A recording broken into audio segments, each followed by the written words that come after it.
अस्सलाम वालेकुम, welcome to creative Babar and welcome to React JS course. दोस्तों, आज से हम रिएक्ट जीएस के ऊपर एक कोर्स स्टार्ट करने जा रहे हैं जिसमें हम रिएक्ट जीएस के चंद अहम टॉपिक्स जो कि सिर्फ 10 हैं उनको कवर करेंगे। उनकी हम पहले थ्योरी पढ़ेंगे और साथ ही उनकी प्रैक्टिकल एक्सरसाइज भी करेंगे। इस वीडियो को आप कंप्लीट अगर देखते हो तो आप रिएक्ट जीएस का तकरीबन 70-80% आप सीख जाते हो, क्योंकि जब आप प्रोजेक्ट बना रहे होते हो तो तब आप हर चीज़ इस्तेमाल नहीं कर रहे होते। जस्ट चंद अहम चीज़ें होती हैं, 8-10 चीज़ें होती हैं जो आप इस्तेमाल करके प्रोजेक्ट बना रहे होते हो। जब आपके पास कोई कम्प्लेक्स प्रोजेक्ट होता है तब उसमें आप बाकी चीज़ें इन्वॉल्व करते हो।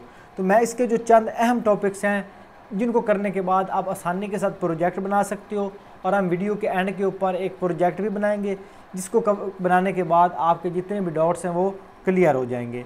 तो इसमें जो सबसे पहला हमारे पास टॉपिक होगा वो होगा हमारे पास रिएक्ट फंडामेंटल्स। इसमें हम रिएक्ट फंडामेंटल्स को डिस्कस करेंगे कि रिएक्ट फंडामेंटल्स क्या है। सेकंड हमारे पास होगा कि रिएक्ट फ्रेमवर्क है या लाइब्रेरी है, इसके ऊपर मैं आपको इन्फॉर्मेशन दूंगा।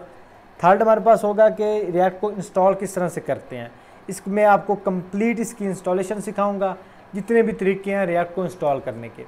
फिर हम JSX इन रिएक्ट को डिस्कस करेंगे कि JSX क्या है रिएक्ट के अंदर। फिर हम देखेंगे कि रिएक्ट जेएस में कंपोनेंट्स क्या हैं, कंपोनेंट्स का क्या रोल है, इसे हम किस तरह से क्रिएट करते हैं।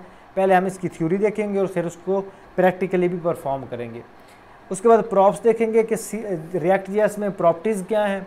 तो प्रॉपर्टीज़ के हवाले से आपके सारे डाउट्स इस वीडियो में क्लियर कवर हो जाएंगे। उसके बाद हम देखेंगे इवेंट्स कि रिएक्ट जेएस में हम इवेंट्स किस तरह से लगाते हैं। उसके बाद हम स्टेट को डिस्कस करेंगे कि क्लास कंपोनेंट के अंदर हम स्टेट को किस तरह से क्रिएट करते हैं, किस तरह से अपडेट करते हैं। उसके बाद हम रिएक्ट राउटर डॉम को डिस्कस करेंगे कि किस तरह से हम रिएक्ट के अंदर मल्टी पेजेस वेबसाइट बना सकते हैं, क्योंकि बाय डिफ़ॉल्ट तो हमारे पास रिएक्ट एक सिंगल पेज एप्लीकेशन है, हम इसमें सिंगल पेज बना सकते हैं। लेकिन हम रिएक्ट राउटर डॉम वाले टॉपिक में देखेंगे किस तरह से हम मल्टी पेजेस वेबसाइट बना सकते हैं। उसके बाद हम देखेंगे कि किस तरह से हम रिएक्ट जेएस के अंदर CSS लिख सकते हैं। तो CSS लिखने के हमारे पास 3 तरीके होंगे, वो तीनों आपको मैं बताऊंगा। और लास्ट में हम रिएक्ट को डिस्कस करेंगे कि इसका डिक्लेरेटिव क्या है, इसका मकसद क्या है।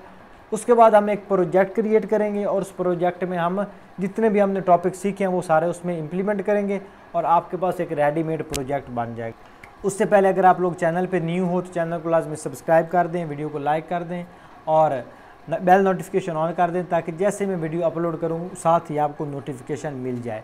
तो चलिए अब कोर्स को स्टार्ट करते हैं और उसमें हम मुलाकात करते हैं।